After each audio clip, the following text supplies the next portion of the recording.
Yo, what's up? Welcome inside the opening line. Corey and Benny on a hump day Wednesday, getting ready, pushing closer and closer to the third week of the NFL season. The third week, the third chance to get some money. You know what I'm saying?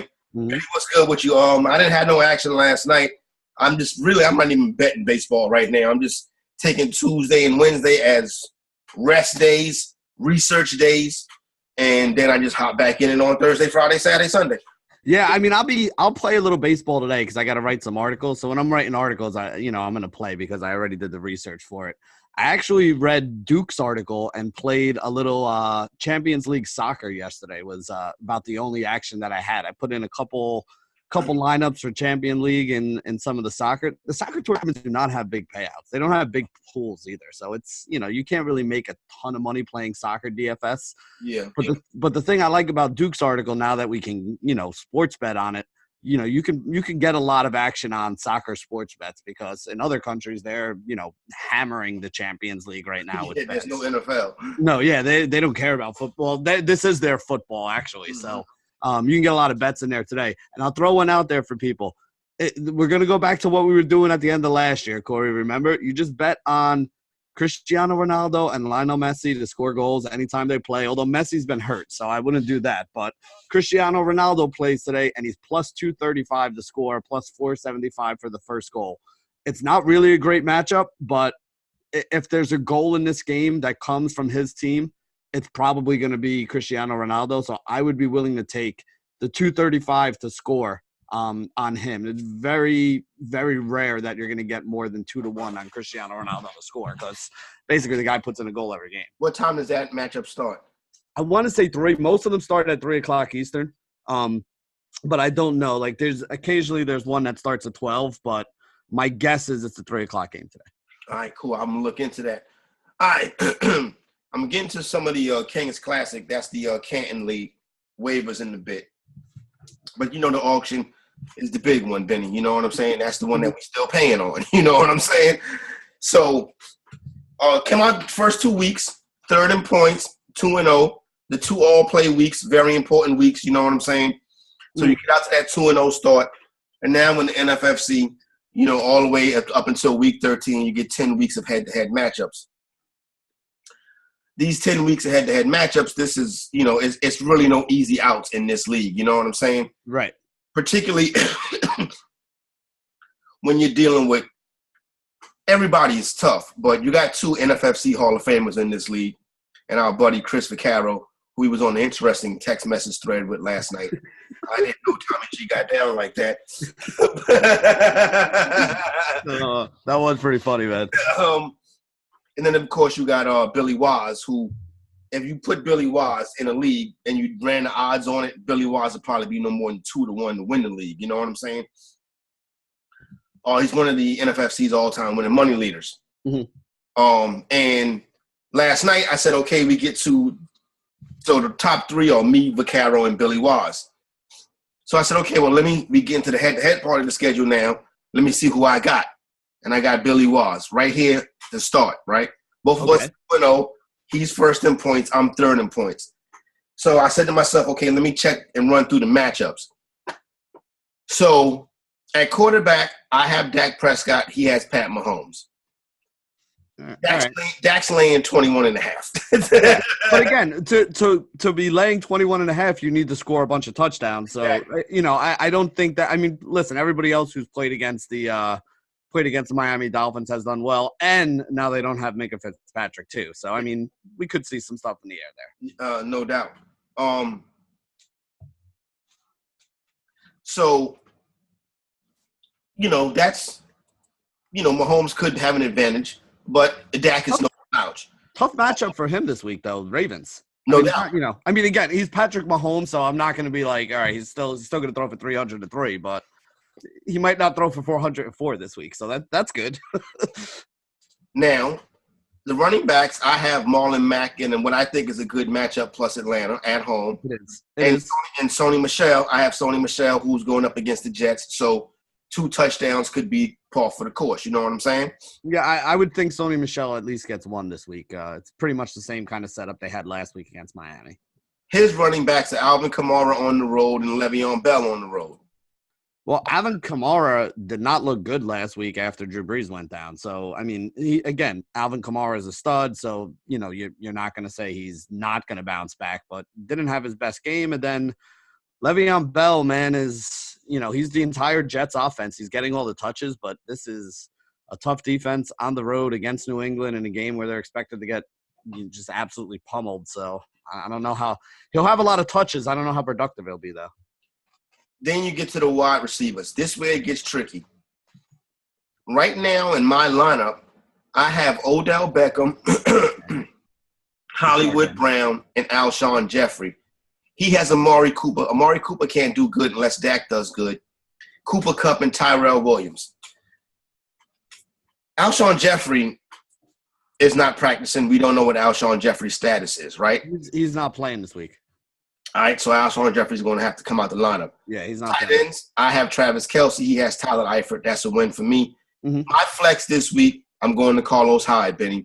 And he has Austin Eckler. You know what I'm saying? So our two flex plays come from the same game. Yeah. I think that game actually sets up a little better for Duke Johnson this week. I don't have Duke, but I feel you. Yeah. I agree. Yeah, I think it may be a little bit more high scoring. Like last week they basically knew Jacksonville wasn't going to score. I rewatched that game because it's the Thursday night game this week. So I wanted to make sure I had it. I watched that one first basically yesterday when I had some free time. I think they went so heavy with Carlos Hyde. Carlos Hyde played like over 60% of the snaps, I think.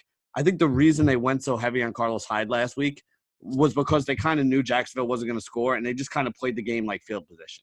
You know what I mean? Yep. And I can dig that. And like I said, this week I think we see more Duke Johnson. But I think Carlos Hyde, that's the Bill O'Brien side of the Houston Texans, not Watson side. And I do think if they get down near the end zone that he'll be the goal line back. So, I mean, really the thing you really want to try to grab is a touchdown from him this week. No doubt. So, whatever. He could have the advantage there, but I feel good about it. Now, I have to take Alshon Jeffrey out of my lineup. Yep. The problem is my wide receivers on the bench, Benny, are Michael Gallup. Who's hurt. Sterling Shepard. Who's also hurt. And A.J. Green. Who is hurt and not coming back as soon as people thought. Unfortunately. Yeah. Now I have one more wide receiver on the bench. J.J. Arcega-Whiteside.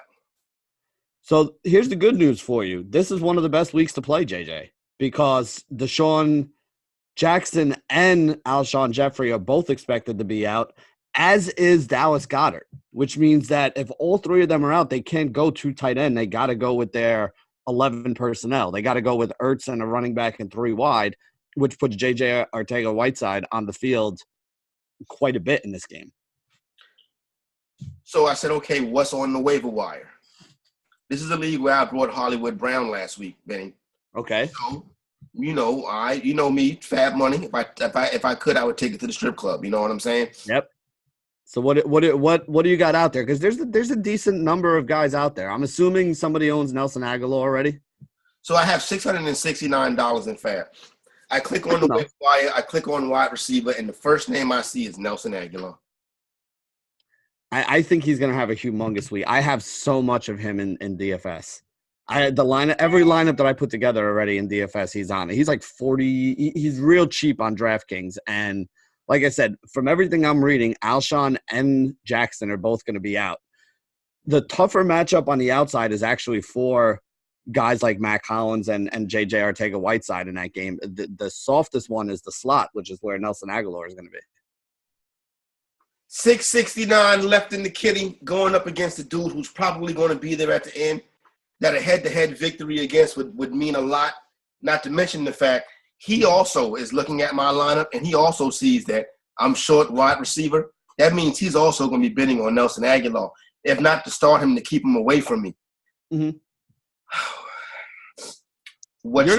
I mean, I'm not going to lie to you. I've seen the leagues I had that ran Fabs yesterday. He was going for like 25, 30% in some of the high range, but I mean, you're not getting him for cheaper than 15 or 20%, I think, in any league. I don't want to go. I'm not going to spend $669 for him. I'm going to say you're going to have to put in a bid of about half of that, though. I think it's going to be about half of that too. Yeah. And I'm not going to come back next week and you're not going to laugh at me for paying $369 for what could be a 1 week rental of Nelson Aguilar. Yeah, but you got the other way you're looking at it is if you're not putting him in there, you're starting JJ Arcega-Whiteside, right? One more wide receiver on the free agency. It's Marquise Goodwin. I'm making the bid. I'm making the bid for Aguilar. I just trust him so much more. I just trust him. All right. Well, that's all she wrote right there, Benny. You called it, and now I will up my bid and hope that I can get him. Yeah, like honestly, if I were you, I would think like the 330, 340 range is where I'd be. And yeah. I mean, I don't even know if you're gonna get him. Like if you want, I was in the 160 range, and I was like, I was in the 160 range before I realized the scenario. Now that I realize the scenario, I'm like, shit. You know what I'm saying? I mean, didn't he have 100 yards? He had like 8 catches for 100 yards and a touchdown. I'm not worried about Aguilar. I'm worried about the fab. Yeah, I like I said. I mean, if you. The cheapest I saw him go in my leagues was like 15%. Like again, in $100 budget, you got $1,000 budget. In $100 budget, $15-16 was the cheapest I saw him go. And I saw him go as high as like 34, 35, like up in that range. So I would think that if you really want him, man, you got to be up in that range. You got to try to be one of those guys. Yeah. And I'm going to be honest. Somebody like you're not going to be the only one bidding on him. There's going to be 12 people in this league. Yeah. I would say at least half the league is going to drop a bid on him. You know, for some price this week. So, yeah, I mean, in the first 2 weeks, I could spend $700 on 2 wide receivers. But you know what? The money I paid for the league is real. The money I'm using on Fab is not. So, obviously, it makes sense to go ahead and spin it. Kings Classic, Andy Behrens dropped Danny Amendola and picked up Derek Carr. He is the owner of Drew Brees. Okay. Somebody not that good on the bench. Yesterday, I offered Andy Behrens Russell Wilson for Duke Johnson straight up.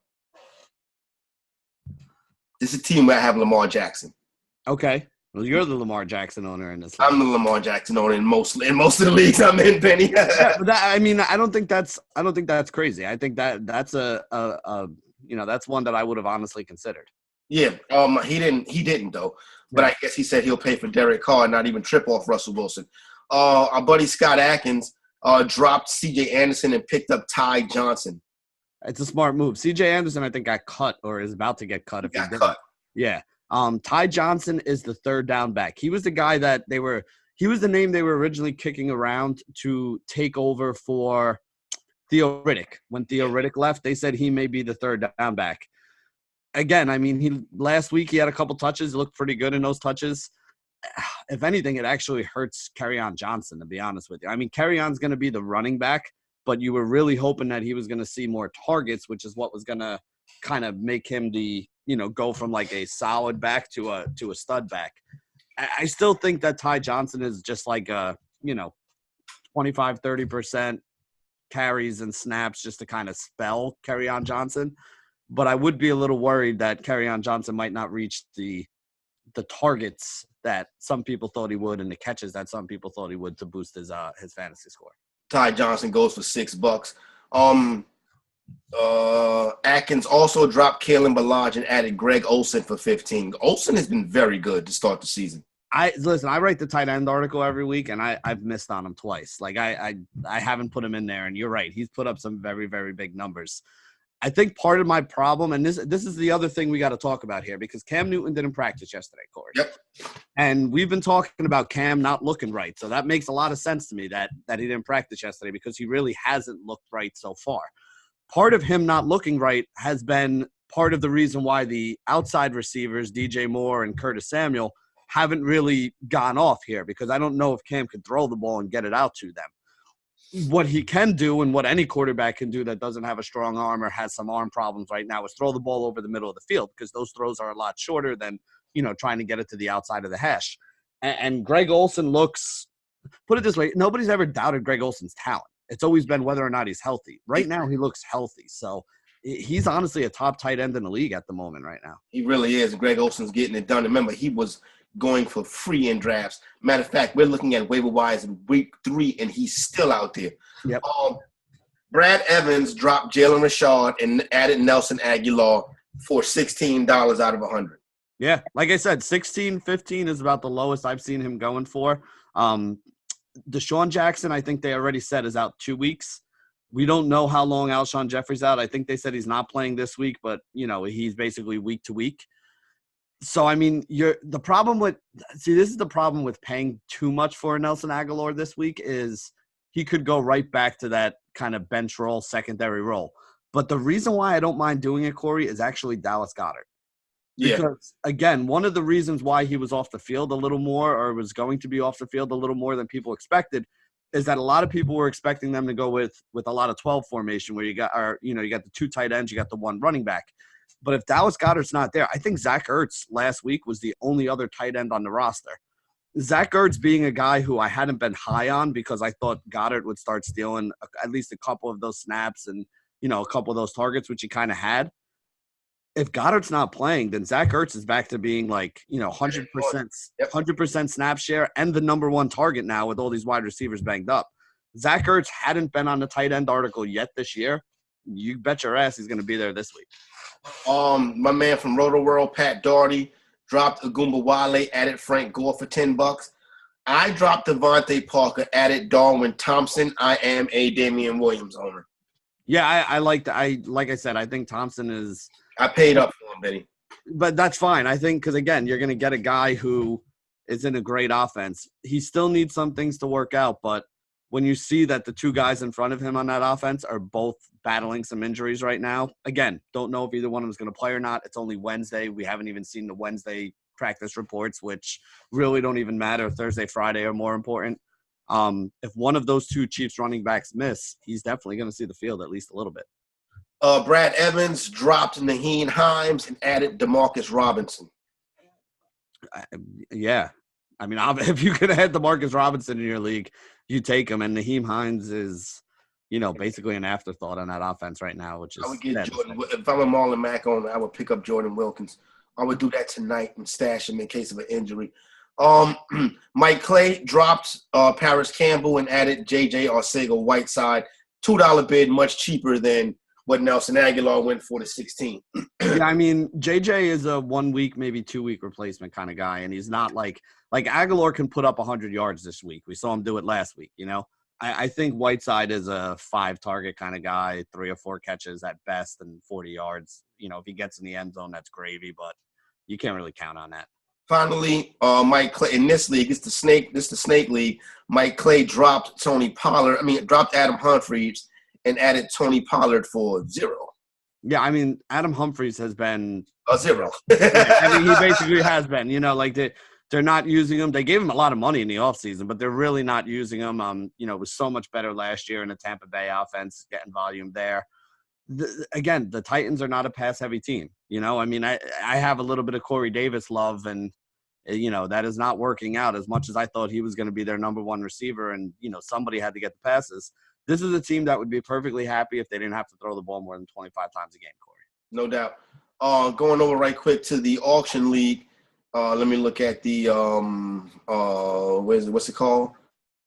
Auction. Where's the recent activity at? Jesus Christ, y'all. Oh, here we go. Recent activity. And look at some of these waiver bids right here. Okay. Ty Johnson again, added by Team Atkins. Demarcus Robinson added again by Brad Evans. Yep. What did he go for? 31 out of 100. All right. Sounds about right. Go ahead. That's a big number right there. It's gonna be a big number on him this week. If you want Demarcus Robinson and you're not putting in at least a quarter of your fab, don't expect them to be on your roster. Pat Doherty actually added Nelson Aguilar for $6. I'm loaded at wide receiver in this league, so actually I'm not loaded at wide receiver in this league. I don't know how that one got by me. I added Benny Snell Jr. for $9. Don't hate it. Yeah. Don't hate it. I mean, again, we got to see how those injury situations work out, but you got to think that this is a team that is probably going to be a little more run heavy from now on, Yeah, obviously I think that's going to be the case, and I think Snell Jr. gets a chance. And I dropped Mike Davis to get him. I'm upset about this Nelson Aguilar bid. Mason Rudolph has been added. I don't see nothing much there. How much was he? 0.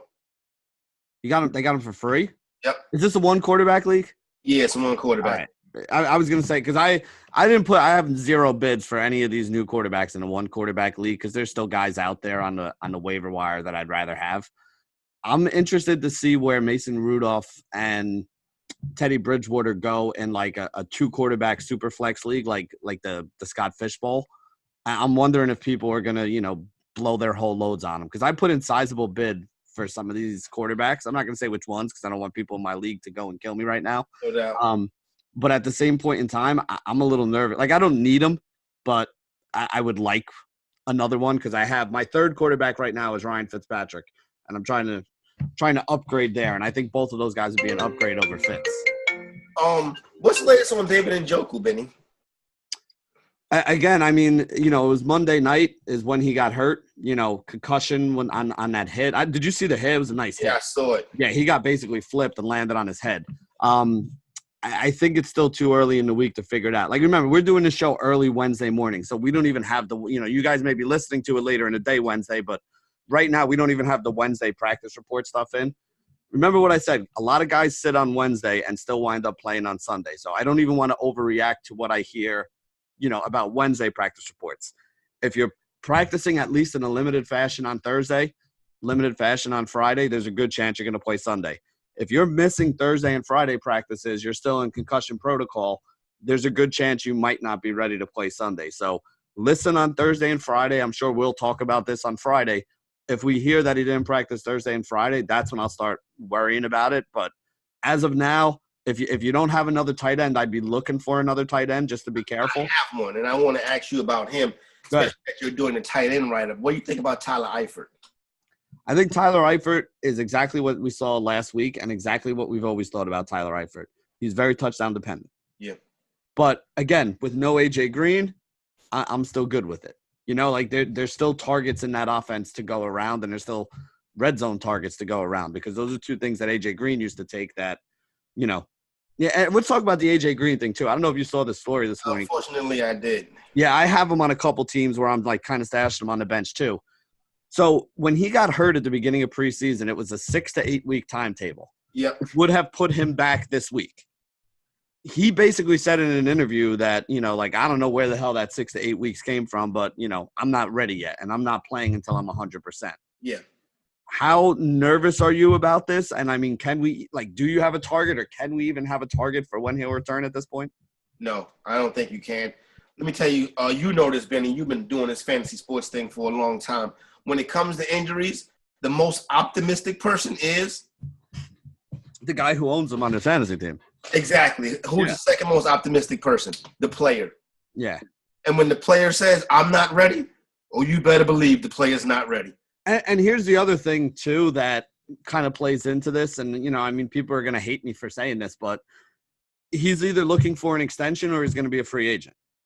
So you're not going to get a guy like that who's playing on a team that, Cincinnati fans, I don't want you all to hate me, but you're probably not going anywhere this year. 8-8, 10-6 is probably the best you can hope for if everything works out well for you. He's not going to rush back for no reason. You know what I'm saying? Especially if he's got, free agency coming up. And this is a guy who has a long history of injuries, Corey. I mean, I can't remember the last time A.J. Green played a full season. So A.J. Green was extended a couple years ago, was made the highest paid wide receiver. And then, obviously pushed up. I think A.J. Green is working on his last contract. I don't know if he's due anytime soon. I would say that A.J. Green is probably never going to get – A.J. Green, after this contract is over, he's going to be on one-year deals for the Patriots and and teams trying to, get a last lick out of him. You know what I'm saying? Yeah, he'll help a 45-year-old Tom Brady win another Super Bowl or something. Amazing, right? So when you look at a lot of the stuff that, with the betting, Benny, and you know this because you went to University of Delaware. Mm-hmm. They have the parlay cards out there, right? Yep. And one of the ones that they have that's always been real interesting to me is called the reverse teaser card. Okay. Have you ever seen these? They call them pleasers. So basically, it takes the point spread, reverses it, and then teases it. But the odds of hitting these are tremendous. You know what I'm saying? Yep. I got my hands on the one for this week, Benny. and I want to take you back to your Delaware days. Okay. And I want to see if any of you happen to be in Delaware this week. I think it's fun though. So the first one, right? The Titans are laying 8.5, and the Jaguars are laying 5.5. I don't think it's no bet there. Yeah, the Titans maybe. The Titans maybe at 8.5. Yeah, I'm not a big. I don't think the Jaguars can score. See, the problem is it'll be a low-scoring game, so that's why 8.5 is a lot of points. Yeah. But I do think the Titans are going to win that game pretty easily. All right. The Packers are laying 14.5. The Broncos are plus 0.5 point.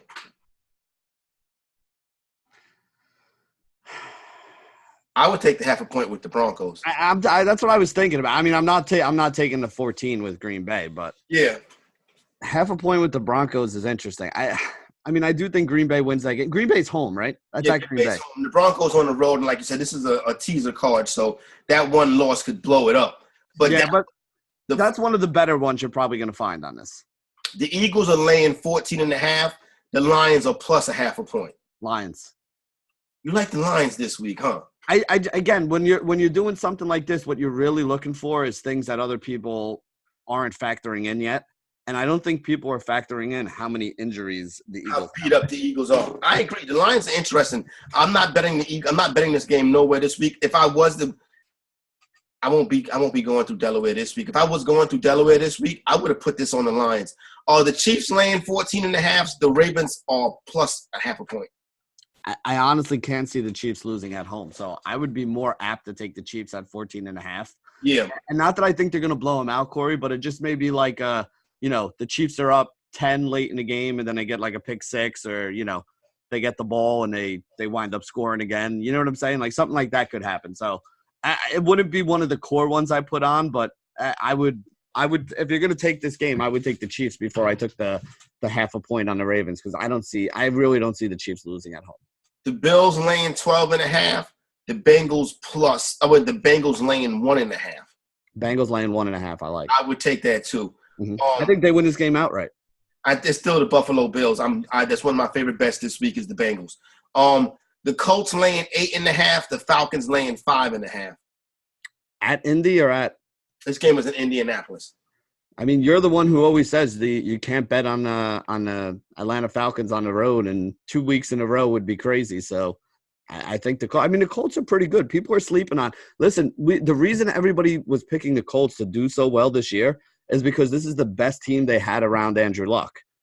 Jacoby Brissett is not Andrew Luck, but he's also not Luke Falk. You know what I mean? Like this is a legit NFL quarterback there. So there's a drop off, but it's not that big a drop off. He's carrying the mail right now. What I will say though, I'm leaving, and I love the Colts. I've been on the Colts. Colts are 2-0 versus the spread. I like them this week against Atlanta. Mm-hmm. What's scaring me off the Colts, Benny, is Adam Vinatieri. Yeah, you know what? They actually brought in 5 or 6 kickers yesterday. Vinatieri is still their kicker and is going to kick this week, but the word is that he's pretty close to retiring. Like he's probably going to retire as soon as they get a kicker that they like and the situation's worked out. Like he doesn't want to – it's almost like he's not going to leave them hanging, but he knows he's done, which is definitely not a situation where you really want to be in. I love the Colts, but I can't lay a number with a team that a kicker is – when you're betting, you don't understand how important extra points and field goals are. Every point, everything is important, especially when you're talking a point spread. Listen, the reason why it's so hard to beat football is because the spreads are very, very accurate. Yep. Like there's not a lot of you start looking at the spreads on a weekly basis. The reason why I love betting teasers is because a lot of times these spreads end up literally 1 or 2 points away. So moving the spread 6 points in either direction, there's a lot of these teasers that hit on both sides, whether you put one team +6 or one team -6. Most of them hit on any given week. There's very few where the spread was very off. Let me tell you something. That is the trick at Delaware, Benny. On those teaser cards in Delaware, you get the super teaser and just play. You can play both sides of the same game, and sometimes you can hit up to 8, 9 of those. You know what I'm saying? And Oh, they was paying out well, and for a college student, Benny, I'm sure that. Oh, without a doubt. I mean, that's why we used to go hang. Again, I mean, I was big on the ponies as well, but that's why we used to go over there every Saturday too to get those in. The Vikings laying 14.5. The Raiders plus a half. I don't really want to be on either side. I think the Vikings win, but I don't expect this.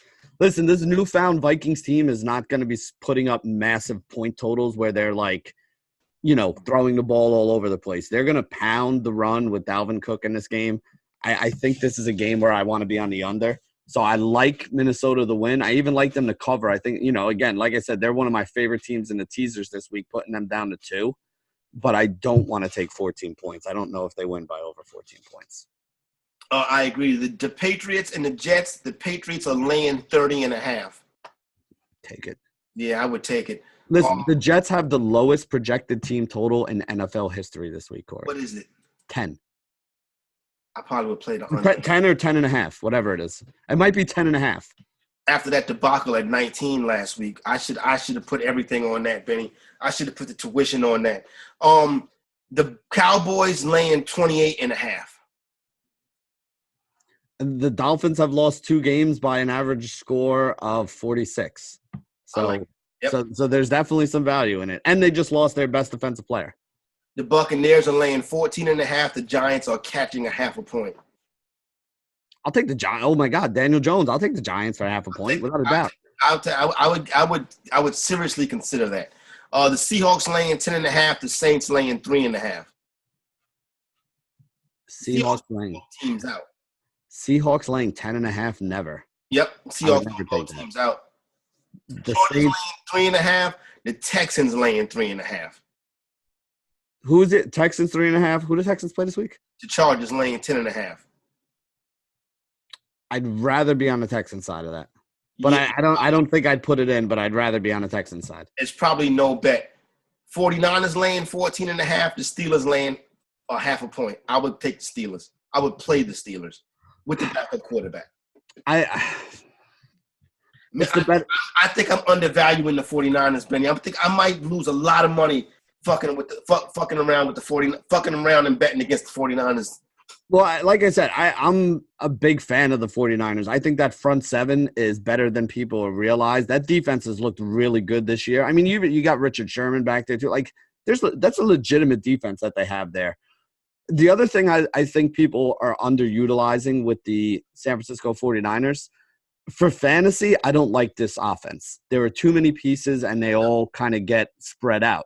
But in real life, that's fine. Like, yeah, it's work. Like you said, I mean, Deebo Samuels. I don't even think Deebo Samuels has 10 targets, and I think he's the highest targeted receiver on his team. But you got Kittle, you got Deebo. They're using 3 running backs in Breda and Wilson and Mostert, whatever. Kevin Coleman is questionable this week too. Is he going to play? Really? I didn't see that. Questionable. I had to take him out of my IR spot. See, here's the biggest problem that I have is that I don't really think other than Kittle, anybody's going to have consistent, consistent, huge production. But I think you look at what they've done so far. Like, every game, they wind up scoring a bunch of touchdowns, but it's different guys all the time. It's a random, Kendrick Bourne touchdown or a Jeff Wilson running in from 3 yards out. Like, you're not going to be able to predict where the usage goes, but again, they won both games by a decent margin. The defense looked good. The offense put up points. Like, I think people are sleeping on it. My favorite bet this week my biggest bet this week already is the teaser where you take Minnesota down to -2 and you take San Francisco down to half a point. No, that's one of my. I had that same one. I may have the other side of San Francisco, but that game is in there. Finally, well, not finally. The Rams laying 10.5. The Browns laying 3.5. Again, I am not touching the Browns. Yep, I'm not touching. I don't like it either. That's going to be an interesting game. I think the Browns hang in there and make it close. And then finally, the Bears laying 10.5. Washington laying 3.5. I love Washington this week. I would take the Washington side. Again, we both liked them outright yesterday, right? We liked them outright to win this game. Home dog, and especially home dogs getting over 3.5 too, right? They're getting 4 or something. The Redskins are catching 4. Yeah, I wouldn't be surprised by the Monday night that number's 4.5. Again, if that number's going up, I'm fine with it because I don't think the Bears are a team that are going to beat anybody by major margins because they don't put up a lot of points. Yep. So if the Redskins can score 10, 17 points, I don't see the Bears getting to 25 to, getting over 21 to really beat them by more than 3. Rachel Nichols interviewed Steph Curry yesterday, Benny. Okay, anything interesting? Oh, she asked him, what's the deal for next summer in Tokyo? He said, that is the plan. Obviously, knock on wood, you don't want any injuries or things like that to interfere, but I definitely want to go play in the Olympics. Awesome. I can't wait to see Steph Curry in international basketball. No doubt. I think that'd be pretty fun, too. Big piece of chicken, Benny. I give it to Daniel Jones. I'm not giving it to Eli Manning. I don't like Eli Manning. And it's not because I'm a Dallas Cowboy fan. It's just because I just don't like Eli Manning, Benny. All right. Well, I mean, that's fine by me.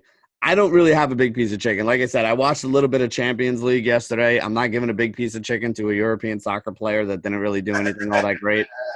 There was one guy that I'm actually going to give the big piece of chicken to Duke because I forget the guy's name, but there was some random forward who I never heard of that was 4,300 that he was like, you basically have to play this guy like Haaland or something like that. And the guy put in a hat trick. He had 3 goals. So shout out to Duke for putting me on that guy that I never heard of. Also made it a lot easier to build my lineup since he was only 4,300. Shout out to Duke. All right, so getting ready to get up out of here, come back tomorrow. Me and Benny got the live stream on Fantasy Elite tomorrow night. And then we'll be back Thursday morning getting you ready for the start of the week. NFL, college, the whole thing kicks on over again. For my main man, Benny Ricciardi, it's Corey Parson, the Fantasy Executive. We out.